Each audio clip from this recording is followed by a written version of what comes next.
एक तरफ प्रधानमंत्री तीसरी बार शपथ ले रहे हैं और दूसरी तरफ भारतीय जनता पार्टी को मिल रही है एक बुरी खबर। प्रधानमंत्री नरेंद्र मोदी और अमित शाह की रातों की नींद खराब हो रही है दोस्तों। और खबर क्या है मैं आपको बताता हूं। खबर है CSDS का एक सर्वे, और यह सर्वे उन्होंने उत्तर प्रदेश में लिया है। जी हां, वो उत्तर प्रदेश जिसने एक जमाने में भारतीय जनता पार्टी को 72 सीटें दी थी, जहां से प्रधानमंत्री नरेंद्र मोदी 3 बार सांसद बन चुके हैं। हालांकि इस बार जब वो सांसद बने तो बामुश्किल 1.5 लाख वोटों से जीते। मगर आपके जहन में एक सवाल होगा और उत्सुकता होगी कि आखिर ये बुरी खबर क्या है। ये बुरी खबर यह है दोस्तों कि उत्तर प्रदेश के चुनावों के बाद CSDS जनता के बीच गया और उसने एक सवाल पूछा। सवाल ये कि प्रधानमंत्री पद के लिए कौन वाजिब है, कौन बेहतर है। और क्या आप जानते हैं कि जो नतीजे आए उसमें 36% लोगों ने राहुल गांधी में अपना विश्वास जतलाया और 32% लोगों ने प्रधानमंत्री नरेंद्र मोदी पर अपना विश्वास जतलाया। एक बार फिर इस आंकड़े को देखिए, 36% राहुल गांधी, 32% प्रधानमंत्री नरेंद्र मोदी। मैं जानता हूं आपके जहन में क्या सवाल होगा। आपके जहन में सवाल होगा कि भाई सिर्फ 4% का फर्क है। नहीं, खबर यह नहीं है। पहली बात यह कि राहुल गांधी अब उत्तर प्रदेश में प्रधानमंत्री नरेंद्र मोदी से ज्यादा लोकप्रिय हैं। और ये वो उत्तर प्रदेश है दोस्तों, ये ना भूलें कि एक जमाने में प्रधानमंत्री की लोकप्रियता के आसपास कोई नहीं था। प्रधानमंत्री की 70% लोकप्रियता थी और आज वो 70% आकर गिर गया है 32%। इस गिरावट को देखिए दोस्तों, 70% से 32%। अब आप समझे कि संसद के अपने संबोधन में जहां उन्हें एनडीए ने अपने नेता के तौर पर चुना था, प्रधानमंत्री ने आखिर राहुल गांधी के 11 साल पुराने एक्शन की चर्चा क्यों की थी। जब उन्होंने एक पेपर को फाड़ दिया था, प्रधानमंत्री आखिर क्यों कह रहे थे कि भाई राहुल गांधी तो वो हैं जिन्होंने अपने ही पार्टी के प्रधानमंत्री का अपमान किया। जबकि वो बात पुरानी हो चुकी, फिर भी प्रधानमंत्री उसकी याद कर रहे थे। क्यों? क्योंकि अब ऐसा लग रहा है कि राहुल गांधी उनके सपनों में आने लगे हैं। और अब CSDS का सर्वे सामने आ रहा है दोस्तों। कई अन्य बुरी खबरें भी मिल रही हैं और सबसे बड़ी बात, भारतीय जनता पार्टी पिछले 10 सालों में जिस तरह का मुस्लिम विरोधी सियासत करती रही है, अब उसके लिए करना नामुमकिन हो जाएगा। क्यों, मैं आपको बताऊंगा। मगर एक और खबर आपकी स्क्रीन पर, यह खबर ये बता रही है कि राहुल गांधी ने 2 यात्राएं की थी, एक भारत जोड़ो यात्रा और एक न्याय यात्रा। और इस न्याय यात्रा का परिणाम यह था कि कांग्रेस को 41 सीटों का फायदा हुआ इन 2 यात्राओं की वजह से। ये ना भूलें दोस्तों कि ये वो यात्राएं थी जिसे मीडिया ने दिखाया ही नहीं। कल्पना कीजिए अगर इन 2 यात्राओं को मीडिया, जो कि 99% घरों तक पहुंचता है, जो करोड़ों घरों तक पहुंचता है, अगर ये यात्राएं दिखाई गई होती तो इसका क्या असर पड़ता। हालांकि यह भी हकीकत है दोस्तों कि मध्य प्रदेश में कांग्रेस को एक भी सीट नहीं मिली। हिमाचल प्रदेश, उत्तराखंड, इन तमाम राज्यों में उसका सुपड़ा साफ हो गया। छत्तीसगढ़ में भी कुछ कमाल नहीं कर पाई कांग्रेस। इसका अर्थ क्या हुआ? इसका अर्थ यह हुआ कि कम से कम इन राज्यों में यह यात्रा नाकाम रही। मगर हमें यह नहीं भूलना चाहिए कि मध्य प्रदेश के अंदर भाजपा ने पूरी कांग्रेस को खरीद लिया था। ठीक चुनावों से पहले कमलनाथ अपने बेटे के साथ भाजपा में जाना चाहते थे। जब मध्य प्रदेश के चुनाव हो रहे थे तब कमलनाथ ने कांग्रेस की मदद करने से इनकार कर दिया था। छत्तीसगढ़ के अंदर एक अलग किस्म का सिविल वॉर चल रहा था कांग्रेस के अंदर। नेता आपस में लड़ रहे थे और सबसे बड़ी बात, कांग्रेस के पास चुनाव लड़ने के लिए पैसा नहीं था। उसके नेता सही तरीके से कैंपेनिंग नहीं कर पा रहे थे इन राज्यों में। क्या यह वजह था कि इन राज्यों में कांग्रेस का सुपड़ा साफ हो गया? अब सोचिए, अगर राहुल गांधी छत्तीसगढ़ के नेताओं को सामने बिठाकर उनसे ये कहें कि भाई अपने मतभेद को दूर कर लीजिए, अगर वो मध्य प्रदेश में पार्टी के अंदर नए तरीके से जान फूकें, तो सोचिए अगले लोकसभा चुनावों में इन राज्यों से भाजपा को कितनी कठिन चुनौती मिलने वाली है। इसीलिए प्रधानमंत्री नरेंद्र मोदी के सपनों में राहुल गांधी आ रहे हैं। इसलिए उनके लिए एक बहुत बड़ी मुश्किल का सबब बनते जा रहे हैं राहुल गांधी। और सबसे बड़ी बात, उत्तर प्रदेश कह रहा है 36% राहुल गांधी और 32% प्रधानमंत्री नरेंद्र मोदी। आपने एक और चीज पर गौर किया होगा जिसकी तरफ मैंने आपका ध्यान बार बार खींचा है। जब से चुनावी नतीजे आए हैं, प्रधानमंत्री ने एक भी जगह जय श्री राम के नारे नहीं लगाए। वो जय जगन्नाथ के नारे लगा रहे हैं, जिसका असर उड़ीसा में है, जहां पर भाजपा सत्ता में आ गई है। मगर जय श्री राम के नारे नहीं लगाए जा रहे हैं। उल्टा अयोध्या की जनता को, फैजाबाद की जनता को भाजपा के जो कार्यकर्ता हैं लगातार गाली दे रहे हैं दोस्तों। इनके कई समर्थक ये तक कह रहे हैं कि भाई, अगर आप अयोध्या जाएं राम मंदिर में दर्शन करने, तो वहां स्थानीय लोगों को मदद ना करें, स्थानीय लोगों की मदद ना करें, उनके बिजनेस को पनपने ना दें। कितने शर्म की बात है ना दोस्तों। इसीलिए मैं आपसे बार बार कहता हूं, भारतीय जनता पार्टी कोई हिंदू हितैषी नहीं है। ये लोग मुस्लिम विरोध की राजनीति करते हैं, मगर ऐसा नहीं कि इनके मन में हिंदू का दर्द है या श्री राम को लेकर इनमें कोई आस्था है, बिल्कुल नहीं है। देखा ना, प्रधानमंत्री जय श्री राम भूल गए। अयोध्या की जनता को गाली दी जा रही है, वहां के हिंदुओं को गालियां दी जा रही हैं। इसका अर्थ क्या हुआ दोस्तों? इसका अर्थ यह हुआ कि मुसलमानों को भी जो टारगेट किया जाता है ना, वो सिर्फ सियासत के लिए किया जाता है, ताकि उन्हें वोट मिल सके, ताकि आपके हिंदुओं के वोट उन्हें मिल सकें।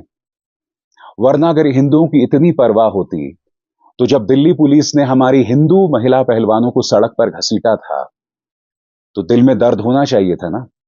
मगर इन्हीं महिला पहलवानों को, जो हिंदू थीं, भाजपा के अंधभक्त गाली दे रहे थे, भाजपा के नेता गाली दे रहे थे। और बात वहां नहीं रुकती, याद कीजिएगा, उत्तराखंड की अंकिता, उसे मौत के घाट उतार दिया था और आरोप लगा था भाजपा के नेता के बेटा पर। उसका नाम पुलकित आर्या था। मैं आपसे सवाल पूछना चाहता हूं, हिंदू बेटी थी ना, मगर आप इस सवाल का जवाब दीजिए, क्या कोई भाजपा का नेता गया था अंकिता के पक्ष में आवाज उठाने? क्योंकि अंकिता तो हिंदू थी। आवाज क्यों नहीं उठाई गई? क्योंकि कटघरे में भाजपा का नेता था। यानी कि इनके मन में सिर्फ भाजपा को बढ़ावा देना है और उसके इंटरेस्ट, उसके ही हित हैं, हिंदू के हित नहीं है। तो जैसे मैंने बताया दोस्तों कि तीसरी पारी की शुरुआत हो रही है और अब प्रधानमंत्री पूरी तरह से आश्रित हैं नीतीश कुमार और चंद्रबाबू नायडू पर। मगर इन दोनों की एक और तस्वीर देखिए दोस्तों। देखिए, इस तस्वीर में आप देख सकते हैं कि चंद्रबाबू नायडू और नीतीश कुमार नमाज पढ़ रहे हैं।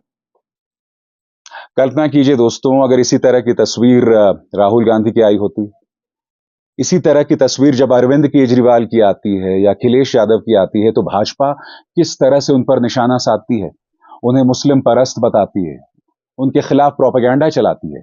मगर आज जिन दो लोगों पर इनका भविष्य आश्रित है, वो इस तरह से नमाज पढ़ रहे हैं। इनकी ढेरों ऐसी तस्वीरें हैं। क्या भाजपा इनके खिलाफ कुछ बोलेगी? क्या भाजपा के अंधभक्त, उनके समर्थक, जो ऐसी तस्वीरों के सहारे विपक्ष पर निशाना साधते थे, मुसलमानों पर निशाना साधते थे, कुछ कहेंगे? बात वहां तक नहीं रुकी हुई दोस्तों। अगर आप टीडीपी के घोषणा पत्र पर निगाह डालें, इसमें मुसलमानों के उत्थान के बारे में कई बातें कही गई हैं, कई बातें कही गई हैं, और कहनी भी चाहिए, क्योंकि उन्होंने न सिर्फ मुसलमानों के उत्थान के बारे में, बल्कि अन्य जो अल्पसंख्यक हैं, यानी ईसाइयों के उत्थान के बारे में भी कई बातें कही हैं। क्योंकि देखिए, आफ्टर ऑल माइनॉरिटीज यानी अल्पसंख्यक इस देश के नागरिक हैं, हम इन्हें भूल तो नहीं सकते ना। तो टीडीपी ने अपने मैनिफेस्टो में बाकायदा मुसलमानों को कई चीजें देने का ऐलान किया था। अब याद कीजिए, प्रधानमंत्री नरेंद्र मोदी ने कितना झूठ बोला था कांग्रेस के घोषणा पत्र के बारे में कि अगर आपकी 2 भैंसें होंगी तो 1 भैंस कांग्रेस मुसलमानों को दे देगी, आपका मंगलसूत्र मुसलमानों को दे देगी, मुसलमानों को घुसपैठ या ज्यादा बच्चा पैदा करने वाला बताया था, मुजरा और न जाने क्या क्या, मछली, मटन, मुगल, सब तरह की बातें की। मगर अब भाजपा इस सवाल का जवाब दे कि टीडीपी के घोषणा पत्र में मुसलमानों को कई चीजें देने की बात कही गई है। अब इस बारे में आप क्या कहना चाहेंगे? पढ़ के सुनाना चाहता हूं कि टीडीपी घोषणा पत्र में क्या क्या लिखा हुआ है। और यह मैं आपको इसलिए बता रहा हूं क्योंकि ये कहीं ना कहीं आने वाली राजनीति की तरफ इशारा भी कर रहा है। मैं आपके सामने ला रहा हूं टीडीपी घोषणा पत्र के कुछ अंश आपकी स्क्रीन पर। 50 बरस से ऊपर के मुसलमानों को पेंशन, हर बड़े शहर में ईदगाह और कब्रिस्तान के लिए जमीन, 5 लाख बिना ब्याज के मुसलमानों को लोन, इमामों की तनख्वाह 10,000 रुपए, हर मस्जिद के रखरखाव के लिए 5,000 रुपए महीना और 1 लाख रुपए एक मुश्त सहायता राशि। इसके अलावा मुसलमानों को 4% आरक्षण का वादा हर सभा में चंद्रबाबू नायडू ने किया है। एक बार फिर देखिए दोस्तों ये घोषणा पत्र। यहां पर साफ तौर पर लिखा हुआ है, allotment of places of Idgah and graveyards in major cities for minorities, construction of Haj houses near Vijayawada, Noor Bhasha Corporation set up an allocation of 100 crores every year, honorary pay of 10,000 and rupees 5,000 per month for imams and maulanas. उसके अलावा appointment of qualified imams as government qazis, financial assistance of 5,000 per month for maintenance of mosques, rupees 1 lakh assistance. यहां पर न सिर्फ मुसलमानों की भलाई की बात की गई बल्कि ईसाइयों की भी।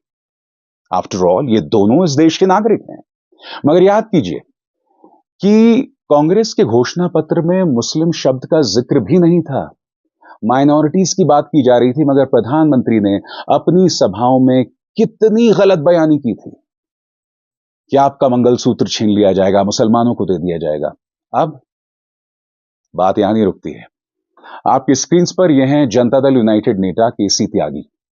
केसी त्यागी ने रेड माइक को दिए गए इंटरव्यू में 2-3 बातें कही हैं। पहली बात, उन्होंने कहा कि जब तक हम सत्ता में भाजपा के साथ रहेंगे, मुसलमानों के खिलाफ प्रचार नहीं चलाने देंगे।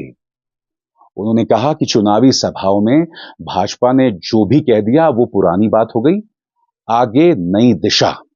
यही नहीं, यूनिफॉर्म सिविल कोड, सामान नागरिक संहिता, इसके बारे में उन्होंने कहा है कि हम सुधार के खिलाफ नहीं हैं, मगर सभी से बातचीत करके हमें आगे बढ़ना होगा। कहने का अर्थ क्या है दोस्तों? भाजपा की राजनीति में आने वाले वक्त में बदलाव आएगा और आना भी चाहिए। यह भाजपा के लिए अच्छा भी है, क्योंकि आप समाज के अंदर, देश के अंदर कब तक जहर उड़ेलेंगे। और सबसे अच्छी बात, जब इस तरह की जहरीली बातें नहीं कही जाएंगी तो गोदी मीडिया में भी उन मुद्दों पर डिबेट्स नहीं होंगे। और जब गोदी मीडिया में उन मुद्दों पर डिबेट्स नहीं होंगे तो हमारी जो जनता है उसकी नसों में जहर नहीं भरा जाएगा। यही नहीं, अग्निवीर के मुद्दे पर जनता दल यूनाइटेड हो या चिराग पासवान लगातार दबाव बना रहे हैं कि अग्निवीर मुद्दे पर पुनर्विचार होना चाहिए। यानी कि भारतीय जनता पार्टी की राजनीति का जो मर्म था उस पर उसी के सहयोगी दल हमला बोल रहे हैं, और यह प्रधानमंत्री के लिए अच्छी खबर नहीं है। हालांकि कहा जाए, जैसे मैंने कहा, कि अगर आपकी राजनीति में जहर ना हो तो यह देश की जनता के लिए अच्छा है, देश के भविष्य के लिए अच्छा है।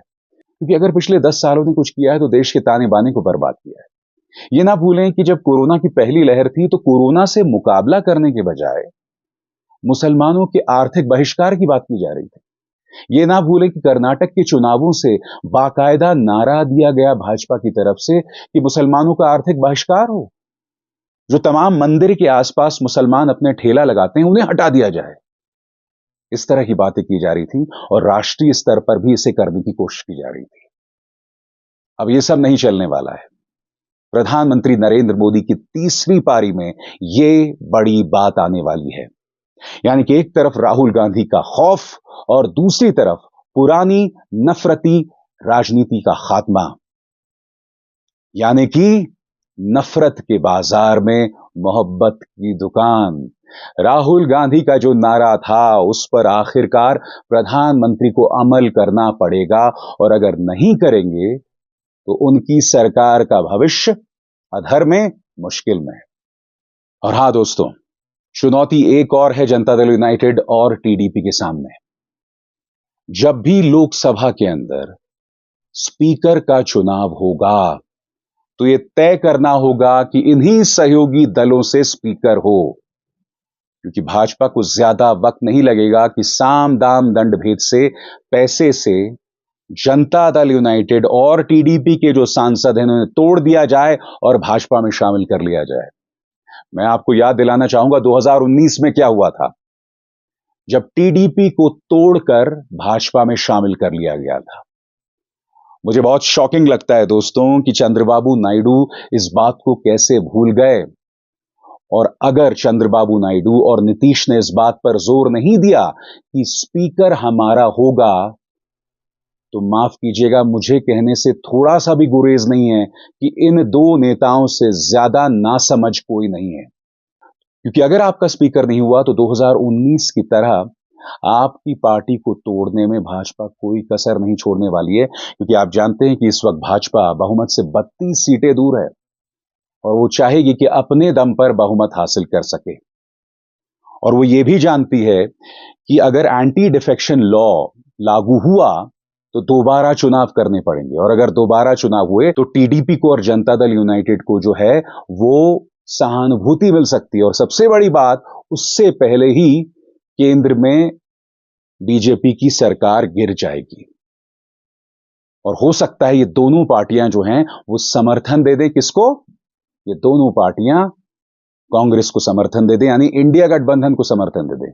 इसलिए बहुत जरूरी हो जाता है कि टीडीपी और नीतीश कुमार ये कहें कि स्पीकर हमारा हो, ताकि हमारा भविष्य जो है वो सुरक्षित रहे।